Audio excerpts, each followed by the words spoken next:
Hey, God's morning mga kapatid. Isang mapagpalang araw ng Thursday. No? At ngayon po ay January 8. No?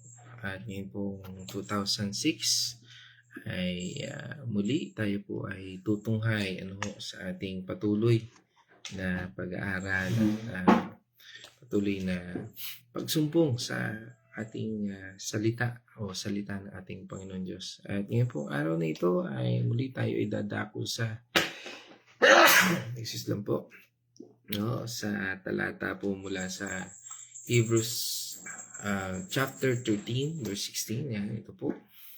Dito po ay pamagatan nating the joy of giving.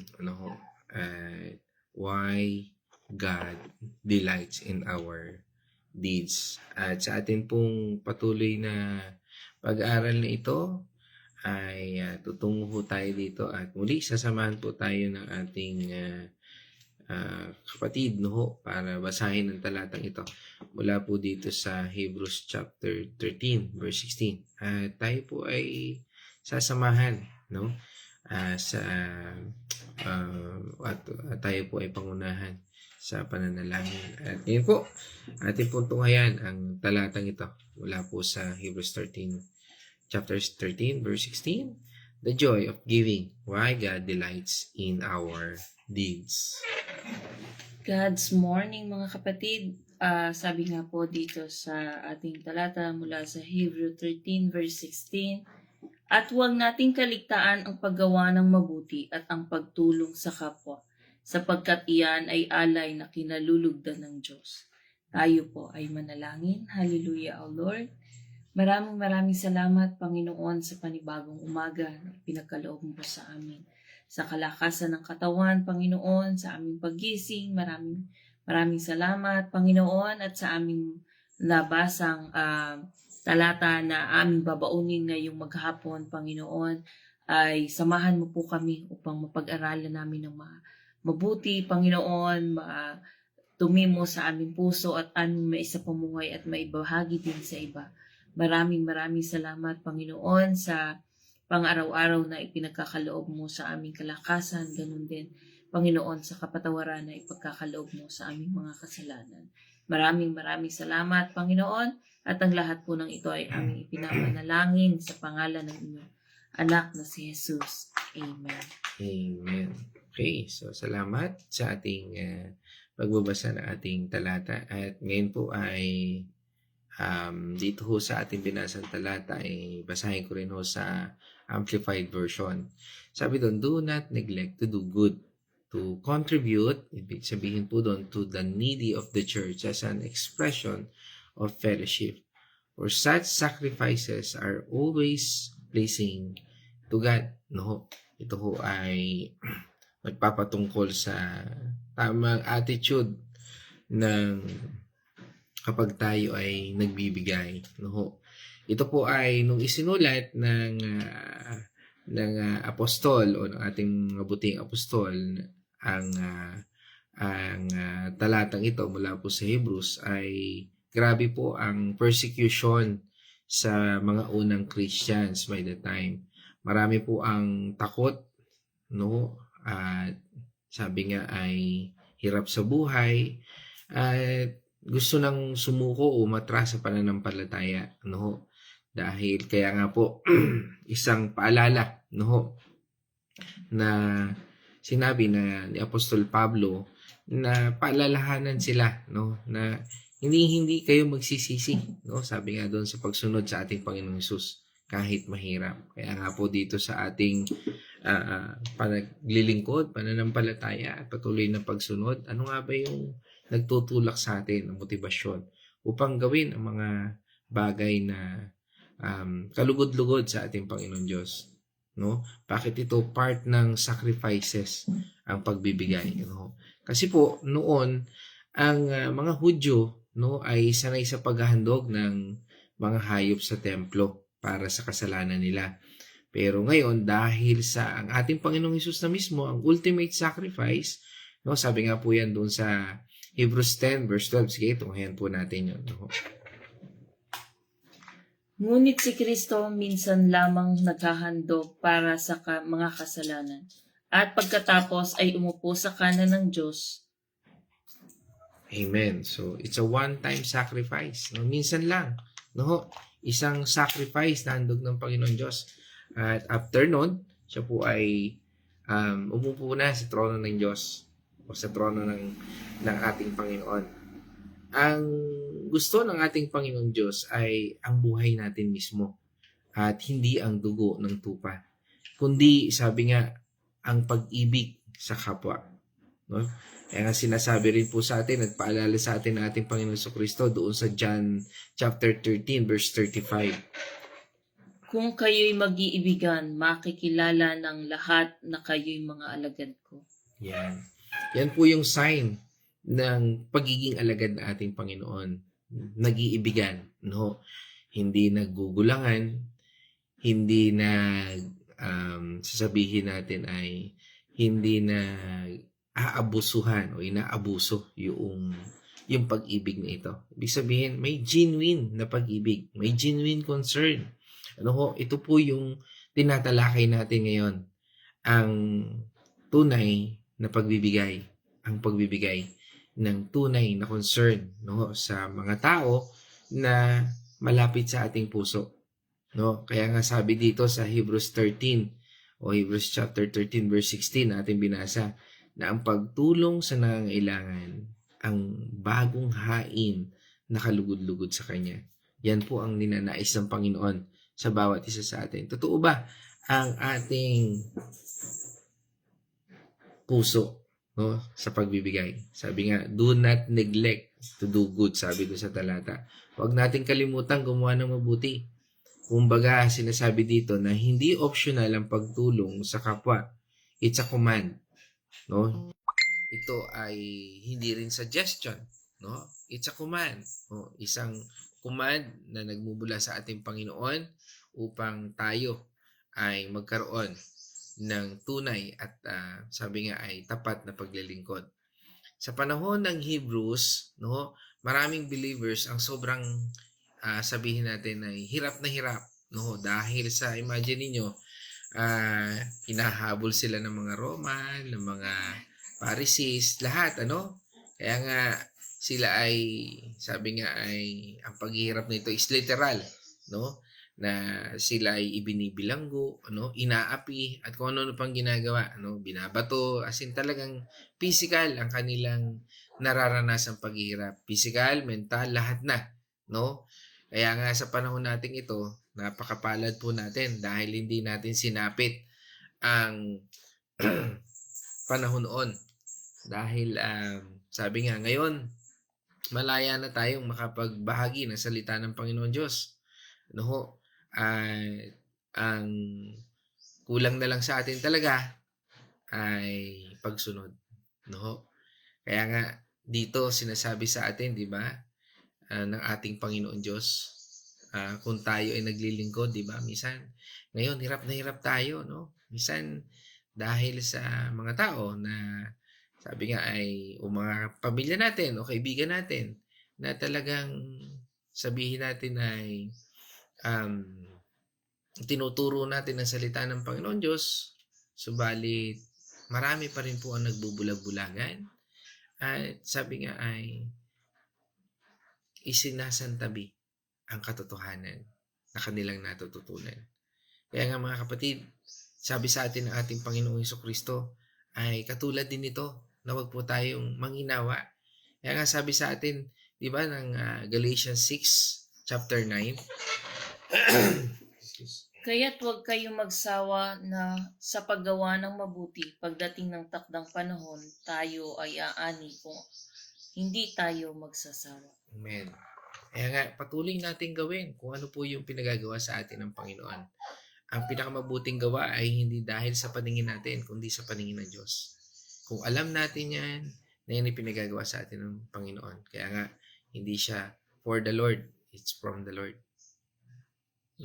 Isang bagay na nagtutulak sa atin kung bakit natin dapat gawin ang mga bagay ng pagbabahagi ng salita ng Panginoon Diyos at patuloy natin na pagtuon sa mga gawain na itinalaga sa atin ng ating Panginoon sa mga churches na ipinagkatiwala sa atin ng Panginoon.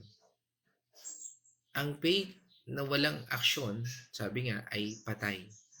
Sabi sa atin sa James 2:17. Kaya nga po, halimbawa nito, na pag nag-share tayo sa kapatid natin na walang makain, pagbisita natin sa may sakit, pag-i-encourage sa naliligaw ng landas, ang paggawa ng mabuti ay proof ng buhay na espiritu para sa atin. Kaya nga po tunghayan natin yun, di ba? Sabi niya, ang faith na walang action ay patay. James 2:17, lagi na rin po natin yan nababahagi. Pero Santiago 2, chapter 2, verse 17.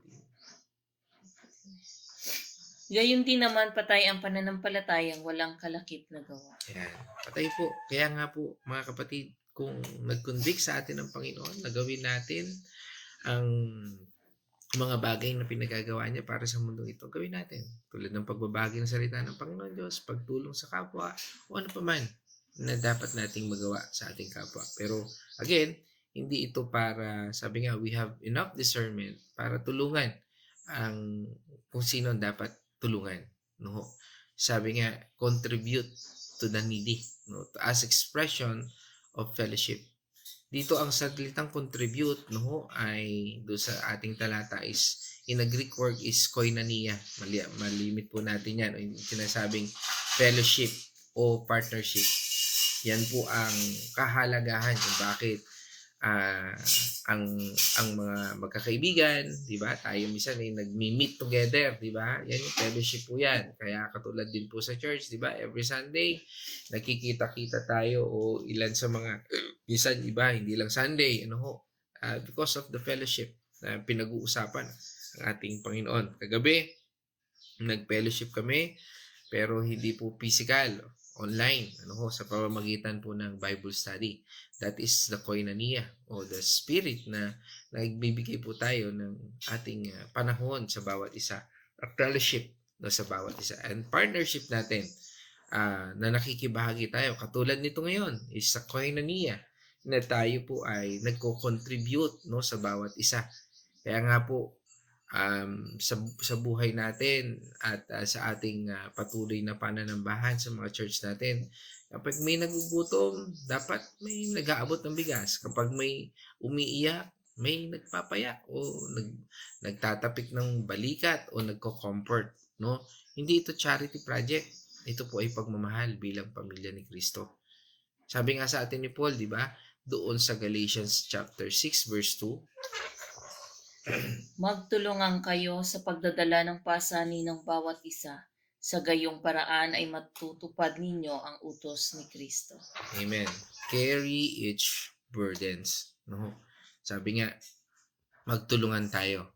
Kaya nga mga kapatid, God encourage us na gawin natin ito. The true blessing. The true giving. Sabi nga, ang bawat isa ay may kanya-kanyang unique na talento. Sabi nga, hindi magkukulang ang iglesia kung nakikita lang natin ang diwa ng pagtutulungan. Kaya nagkukulang ang iglesia ay dahil sa nakatuon lamang tayo sa mga bagay na kung anong wala, hindi kung anong meron. Sabi doon sa sunod na talata is, such sacrifice are pleasing to God. Noong Old Testament, kailangan ng mga hayop para sa sacrifice. Pero nang namatay ang ating Panginoong Hesus, hindi na kailangan ng dugo ng tupa. Kaya nga sabi doon sa Hebrews chapter 10 verse 10. At dahil sinunod niya ang kalooban ng Diyos, tayo ay ginawang banal ni Hesus Kristo sa pamamagitan ng minsanan at sapat na paghahandog ng kanyang sarili. Amen. Because of obedience of our God, our Lord Jesus Christ, kaya nga nung tinanggap natin siya, kasama na rin po na tinanggap ng Panginoon ang pagbabayad sa ala ng Panginoon Diyos. And that sacrifice ang siyang ibinabahagi din natin sa mundong ito, na malimit sa mga pamilya natin, mga kaibigan natin, mga nakakasama natin, ang nilineglect lamang ang bahaging ito. Kaya nga mga kapatid, huwag tayong manghinawa dahil sa mga bagay na ito, sabi ng Panginoon, pinangako niya na magbubunga rin pagdating ng panahon. At least ginawa natin yung part natin. Hindi tayo sumuko, hindi tayo nanghinawa na masasabi natin na Lord, ikaw po magdirekta sa buhay natin. Kaya minsan sa buhay natin, minsan nadidismayan tayo, nadidiscourage na tayo na hindi dapat. Sabi nga, patuloy nating ipakita kung sino si Kristo sa buhay natin. Kasi kung tayo susuko, nagpapakita yan sa buhay natin. Na minsan, parang sinasabi na rin natin, Lord, sukuan mo na rin ako. Hindi po ganun eh. Kahit ang Panginoon Kristo, nagtiyaga siya para sa atin. Bakit hindi natin kayang magtiyaga sa kapwa natin? Hindi para ubusuhin tayo, kundi para magtiyaga tayo na ipakita ang kabutihan ng Diyos. Sabi nga, huwag tayong mawala ng pag-asa. Sabi nga, di ba, kung ayaw nilang umattend ng Bible study, patuloy mo silang paalalahanan. Kung ayaw nilang umattend ng Bible study at ayaw nilang makinig, gawin mo, lumapit ka sa kanila.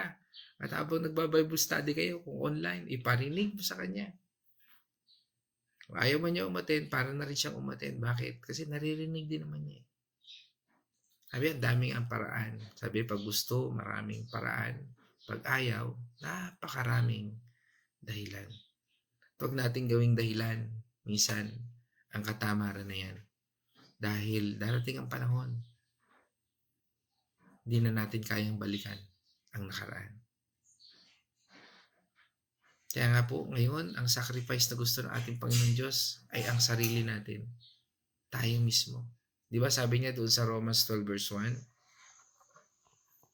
Kaya nga mga kapatid, alang-alang sa masaganang habag ng Diyos sa atin, ako'y nakikiusap na ialay ninyo ang inyong sarili bilang isang handog na buhay, banal at kalugod-lugod sa Diyos. Ito ang karapat-dapat na pagsamba ninyo sa Diyos. Amen. Yan po yung alay ng Diyos. Yan ang gustong alay ng Panginoon Diyos. Sino? Ikaw. Paano? Kapag nagbibigay tayo ng oras, pera, o pagmamahal sa iba. Yan ang bango kay God. Pero lagi nating tatandaan, no? For the love of money is the root of all evil. Dahil marami po ang minsan umaabuso pagdating na sa pera. No? Maaring sa oras, hindi yan napapansin eh. Maraming tao na minsan naniniglik yan. Yung oras na ibinigay mo, yung pagmamahal na ibinigay mo, sa isang saglit, pwedeng makalimutan yan. Pero lagi nating tatandaan.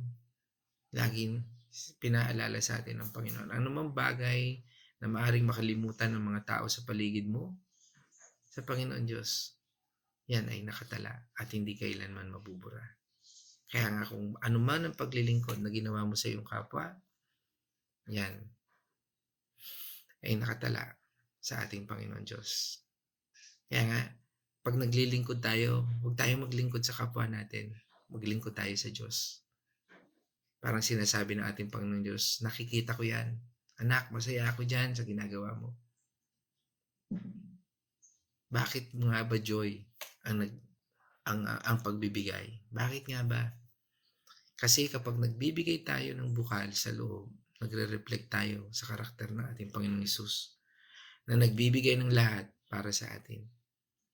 At kapag nagbibigay tayo, no, mismo ang ating Panginoon Diyos na nagbe-bless sa atin. Di ba sabi sa atin, ang ating Panginoon Diyos sa 2 Corinthians chapter 9, verse 7 to 8? Ang bawat isa'y dapat magbigay ayon sa kanyang sariling pasya, maluwag sa loob at hindi napipilitan lamang, sapagkat iniibig ng Diyos ang kusang nagbibigay ng may kagalakan. Magagawa ng Diyos na pagsaganain kayo sa lahat ng bagay at higit sa inyong pangangailangan upang may magamit kayo sa pagkakawanggawa. Amen. Sabi nga, kung available ang bagay na yan, no, sigurado, yan ay kalooban ng Panginoon Diyos. You cannot give what you don't have. Kaya nga mga kapatid, minsan ang iniisip natin pagdating sa blessing, pera lang. Pero hindi po yun. Mas malalim ang kasiyahan ng pagsunod sa ating Panginoon Diyos. Tulad ng sinasabi sa atin ng ating Panginoong Hesus, no? Sa Acts 20 verse 35. Sa lahat ng pagkakataon, ipinakikita ko sa inyo sa pamamagitan ng ganitong pagtatrabaho. Dapat ninyong tulungan ang mahihina, alalahanin natin ang mga salita ng Panginoong Hesus, higit na mapalad ang nagbibigay kaysa tumatanggap. Amen. Yan po yung sinasabi ng Acts 20 verse 35. Madalas din po natin yan na napapakinggan. Mas blessed ang mga nagbibigay kaysa sa tumatanggap. And which is true. In a way, na kung saan makikita natin ang direction na nagmumula sa Panginoon. Kaya nga po dyan papasok yung conviction versus condemnation. If God convict you, ano yun? Gawin mo. Pero if the things or circumstances, kasi ang circumstances sometimes it's condemn you eh. No? Kaya kinakailangan mas maging sensitive tayo sa Panginoon. Kaya nga po the more na tayo ay nagiging sensitive sa ating Panginoon Diyos, mas nakikilala natin ang sitwasyon. Kung ito bang tinig na ito ay galing sa Panginoon o hindi. Dahil sabi nga, maraming wrong direction pagkapatungkol po sa pagbibigay eh. Kaya nga po, ito po yung sinasabi rin sa atin, no? Yung wag tayo magbigay para sa showmanship, no? 'Di ba? Sabi sa atin ng Matthew chapter 6 verse 2. Kaya nga kapag naglilimos ka, huwag mo nang ipag-ingay pa gaya ng ginawa ng mga mapagkunwari. Naglilimos sila sa mga sinagoga at sa mga lansangan upang sila'y mapupurihan ng tao. Tandaan ninyo, tinanggap na nila ang kanilang gantimpala. Yan.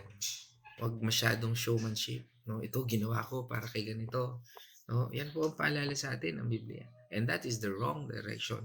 Mga kapatid, kapag ang ating puso, isipan, nakatuon sa mga bagay na ganon. Ano pa? Huwag ma-pressure. No, minsan pag hindi ka nakapagbigay, parang feeling mo, may mali sa'yo. Mga kapatid, start small. Basta tapat. No? Gawin nating tapat muna ang sarili natin. Diba sabi sa atin ng Mark chapter 12 verse 41 hanggang 44. Nakaupo si Jesus sa tapat ng lalagyan ng mga kaloob doon sa templo at pinagmasdan ang mga naghahandog ng salapi. Napansin niyang maraming mayayaman na naghuhulog ng malalaking halaga. Lumapit naman ang isang byuda mahirap at naghulog ng 2 tig-50 sentimo. Tinawag ni Jesus ang kanyang mga alagad at sinabi sa kanila, "Sinasabi ko sa inyo, ang inihandog ng biyudang iyon ang higit na marami kaysa inihulog ng lahat. Sapagkat ang lahat ay nagkakaloob ng bahagi lamang ng kanilang kayamanan, ngunit ang ibinigay ng biyudang iyon, bagamat siya'y mahirap, ay buo niyang ikinabubuhay." Amen. Imagine natin, 50 cents equal to 1 cents. Maaring sa paningin ng tao, walang halaga. Pero sa paningin ng Diyos, ay may halaga. Kaya nga mga kapatid, sa ating pagbibigay, lagi nating tatandaan, ang tinitingnan ng ating Panginoon ay ang ating puso. Hindi natin kaya makapagtago sa Panginoon. Alam ng Diyos ang motibo natin sa lahat ng ginagawa natin. Huwag po natin kalimutan na si Jesus ang motivation. Hindi para magyabang o para magpakitang masabing mabait ka. Hindi ito good works equals salvation. Kapag ginagawa natin, ay may kaligtasan tayo. Di ba? Para bang sinasabi natin, ay, ano mo, yung isang kilala ko sa kanyang murang edad, kinuha na siya ni Lord.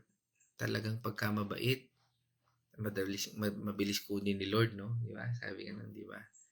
O yung kantang, no? Good Lord, ang bait mo naman. Sana kunin ka na ni Lord. Good Lord, di ba? May katang ganon, di ba? Hindi po ganun yun eh. Dahil hindi tayo kukunin ni Lord dahil sa ating sariling lakas, kundi dahil sa ginawa ni Kristo. Dahil ang anumang gawa na ginagawa natin, kung para sa sarili lamang natin o para sa self reflection, hindi po mangyayari yan. Dahil kung ang ginagawa natin ay dahil sa pagsunod natin sa ating Panginoon Kristo, yun po yung good works na sinasabi. Good works because of the grace of God. Tandaan natin, ang ating buhay nung tinanggap na natin ang ating Panginoon Kristo ay naligtas na tayo. Hindi dahil sa ating mga gawa. Di ba sabi sa atin, lagi natin nababanggit din dito, yung Ephesians 2, chapter 8, verse 10. Chapter 2, verse 8 hanggang 10. Sapagkat dahil sa kagandahang loob ng Diyos, kayo ay naligtas sa pamamagitan ng pananampalataya, at ang kaligtasan ito ay ng kaloob ng Diyos ay hindi sa pamamagitan ng inyong sarili. Hindi ito bunga ng inyong mga gawa, kaya't walang dapat ipagmalaki ang sinuman. Sapagkat tayo'y nilalang ng Diyos, nilikha sa pamamagitan ni Hesukristo upang iukol natin ang ating buhay sa paggawa ng mabuti.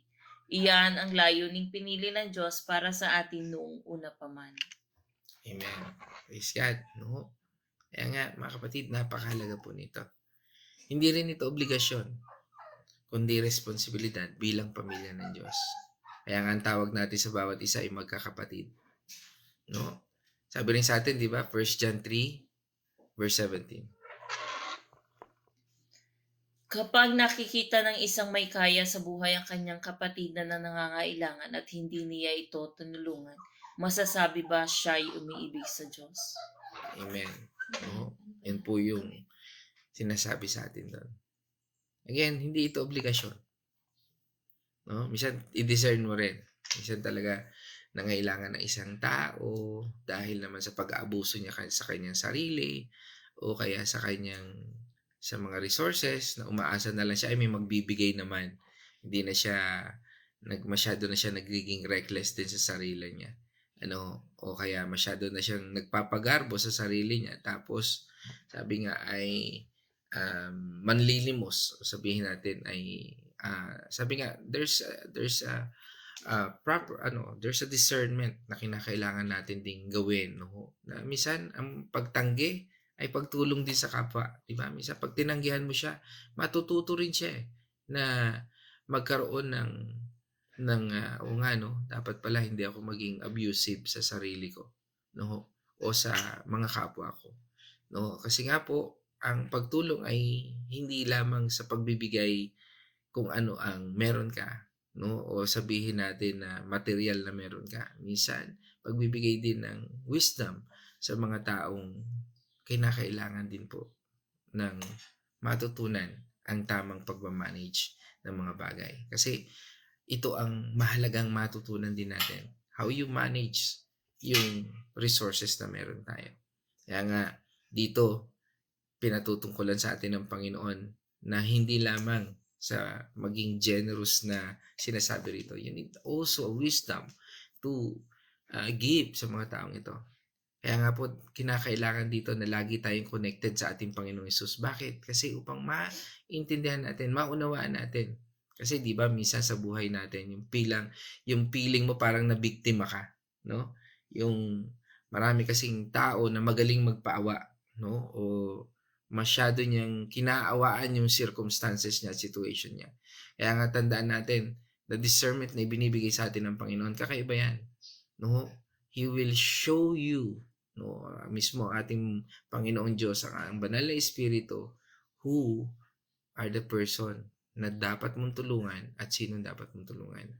Kung paano siya o ating Panginoong Diyos mismo o ating Panginoong Kristo ay nagpakababa para sa atin, ganun din tayo dapat sa isa't isa.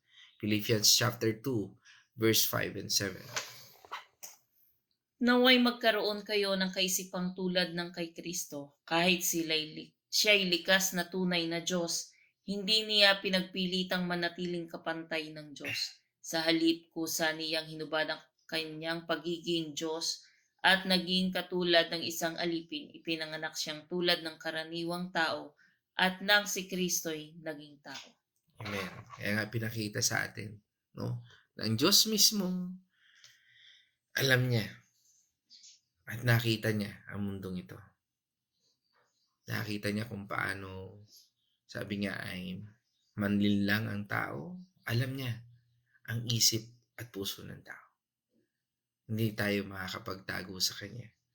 Kaya nga kung siya mismo ang ating tutularan at siya mismo, sa Kanya tayo magiging dependent, He will give us the discernment, gifts, and everything what we need upang equip tayo sa pagbibigay ng tulong sa ibang kapwa, ang tamang pagtulong. Kaya nga, dito, pinapaalala sa atin ng talatang ito na lagi nating hingin ang tulong mula sa ating Panginoon Diyos at bigyan tayo ng lakas upang gawin din natin sa kapwa natin kung ano yung mga natutunan natin.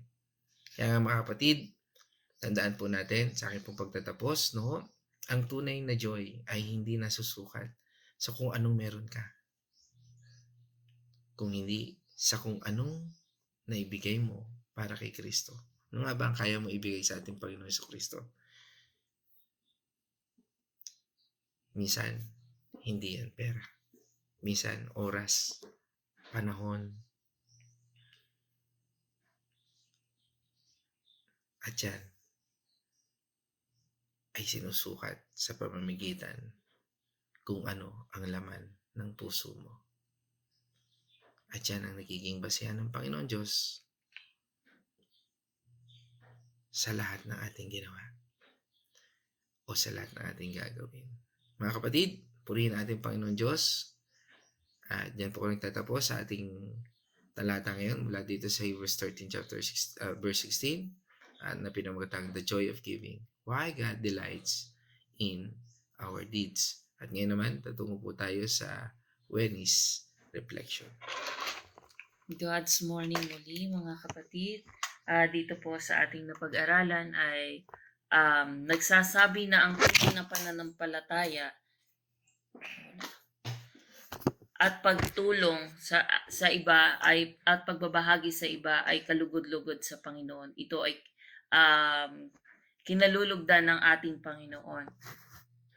Kasama dito ang pagdamay sa mga nangangailangan, pagbibigay ng oras, talento o anumang kaya mong ibahagi at nakagaya ng sa ating Panginoon sa pamamagitan ng pagpapakita ng pagmamahal at pagkilala sa lahat na meron tayo na galing sa Panginoon.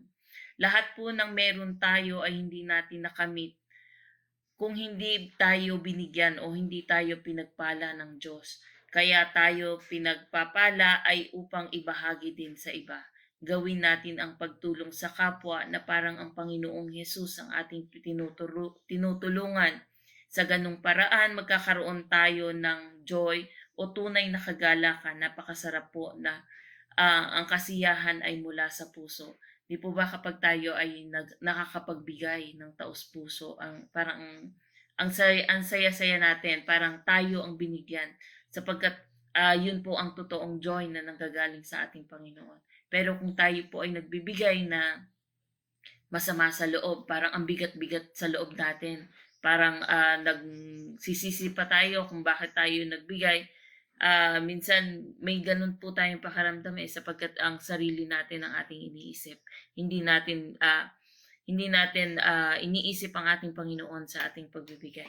Kaya po tayo nagkakaroon ng burden kapag tayo ay nagbibigay. Kaya po kapag may humingi na kapatid sa atin at kaya naman natin, bigyan po natin. Pero kung wala, ipanalangin po natin sa Panginoon sapagkat ang Panginoon po ang gagawa ng paraan upang matulungan natin itong kapatid na ito. Yun lamang po. Maraming salamat po and God bless sa inyong lahat. Amen. Praise God. Salamat po. At ngayon, sa araw na ito, tayo naman po ay dadako sa ating mga partners, ating mga Koinonia online. Yan. Fellowship. No? Fellowship natin ngayon ang ating mga kapatid sa pangunguna dito sa comment section. Sabi nga niya, kalakasan ng lahat. Yan. Sa ating mula po sa Bulaking Chao, kasama po natin si Nay Gloria Benaluz, no? At yan, tayo po ay batiin na natin ang pamilyang Benaluz, no, sa lugar na yan, no, at ang kanyang anak na si Joseph kay Nay Gloria Benaluz. At ang sumunod dito ay ang kanyang yan, yan, kagalingan po ni Casey sa high blood. Yan, salamat po Nay Winnie. Yan, at bati natin mula po sa Villa Escudero sa Patual family. Yan, si Nay Winnie. Isang mapagpalang umaga po sa inyo, Nay Winnie. At sa inyong lahat dyan, sa inyo pong mga anak, apo, manugang, lahat-lahat po sa inyo dyan. At sinundan po yan ng aking pinsan from Lamada, Cotabato. Yan, kasama po natin ang aking pinsan, si Ate Lilabeth, Chua, Getgano, at regard sa lahat dyan, sa inyong mga anak, at syempre kay Uncle Sid, kay Mamang Diding, no? At sa lahat-lahat dyan, ng ating mga kamag-anak. Hindi ko na isa-isahin sa dami. Okay. At yan, ito, prayer request, kagalingan po ni Irene Artillaga. Yan. At yan, kagalingan po ni Arlene Capino, no? Yan. At yan, galing po yan kay Nay Winnie. Yan. At mga pagbati sa mga pamilya. So, batiin ko na lang po dito yung iba, no? At yan, pagbati rin natin sa kasama natin ngayon mula po sa Dolores, Quezon. Yan, kasama po natin si Tatay Victor Dalangin at syempre ang kanyang may bahay na si Nanay Tessy Dalangin, at pagbati rin po sa inyong pamilya, sa inyong mga anak, manugang at mga apo. Yan, at pagbati rin natin yan kay sino pa ba? Yan, eto, yan. Pagbati rin natin kay Nay Marta Artillaga. At syempre, kung nandiyan si Nay Marta, kasama rin natin ang Kuya Chris Artillaga. Pagbati po natin mula dyan sa Bulaking Chao. At batiin na natin ang Malasmas, Bombani, Silang, Artillaga family. Yan. At sino pa ba? Kasama natin dito. Yan, nabanggit. Kasama rin natin si Sister Barbie Tatel. No? Yan. Isang mapagpalang umaga po dyan mula po sa Tulirik Church. No? Dyan sa Pila, Laguna. No? Isang mapagpalang umaga po dyan sa inyo. Yan. At sa inyong anak na si Bench. Yan. Okay? At sino pa? Kasama rin po natin. Yan. Si from Dubai, no? Kasama po natin si Sister Maria Bunalos, no? Yan, isang mapagpalang umaga po sa inyo. Yan. At yan kay Sister Maria Bunalos. At syempre kasama rin po natin ngayong umaga ito mula po dito sa San Pablo, si Nay Remy Alinea. Sa mapagpalang umaga po, Nay Remy. God bless po. Yan. From Lumban, Laguna, no? Kasama rin natin si Wilma Mandigma, at pagbati na rin natin sa Alinea, buong Alinea family at Mandigma family, no? Yan, isang mapagpalang umaga po sa inyong lahat, no? Sa inyong pamilya, anak, mga kapatid, at mga manugang, isang mapagpalang umaga po, Nay Remy and Sister Wilma Alejandro, yan, Mandigma. Yan, at kasama rin natin mula sa Andal, Artillaga family. Kasama po natin, siyempre, ang ating kapatid, no? Manggagawa, yan, si Pastora Pe, no? Ngayong umagang ito. At lagi rin natin kasama, no? Yan, kaya pagbati din natin sa buong Andal Artillaga family, sa inyong mga anak, kay Malu, kay Michelle, kay Abby, at sa inyong mga manugang, yan, kay Lamarck, at sa inyong mga apo. Yan. At yan, kasama rin po natin mula sa Liliw din, kasama po natin ang Arosena family. Yan, kasama po natin si Nay Edna, yan. Yan. Sabi niya dito, tunay nga po na ang pagbibigay at paggawa ng kabutihan sa ibang tao ay paraan para maparangalan natin ang Panginoon. Amen. So, yan. At kasama rin natin ang JC Cares, no? Yan si Brother Lester. Isang mapagpalang umaga sa iyo, kapatid, no? At yan, basta aircon, JC Cares yan. Yan, parang gano'n, no? Yan, purihin ng Diyos sa ating kapatid na yan, ano ho. Yan ang ating mga kapatid, no? Na patuloy na nagbabahagi din po ng salita ng Panginoon Diyos at biyaya ng Panginoon in sa way ng Panginoong Diyos sa buhay nila.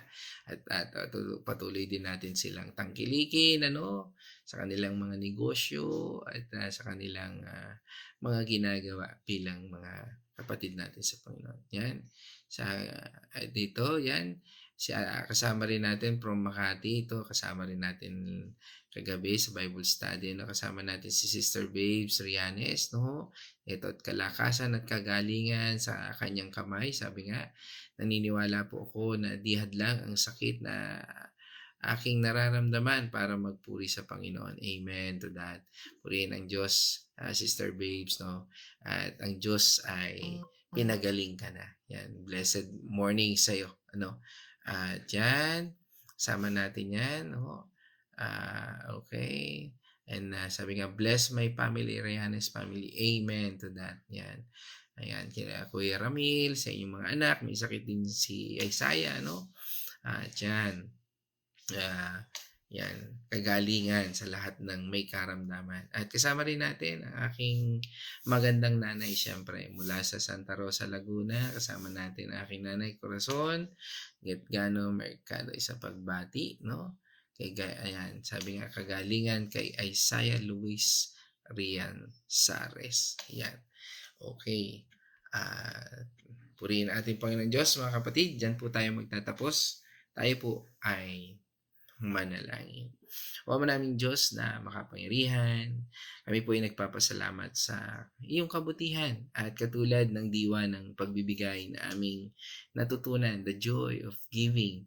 Why God, O Lord, why you delight, O Lord, sa mga pagbibigay nito. Lord, tunay Panginoon na ikaw ang siyang unang nagbigay at dalangin namin ang pasasalamat at pagpupuri sa iyo.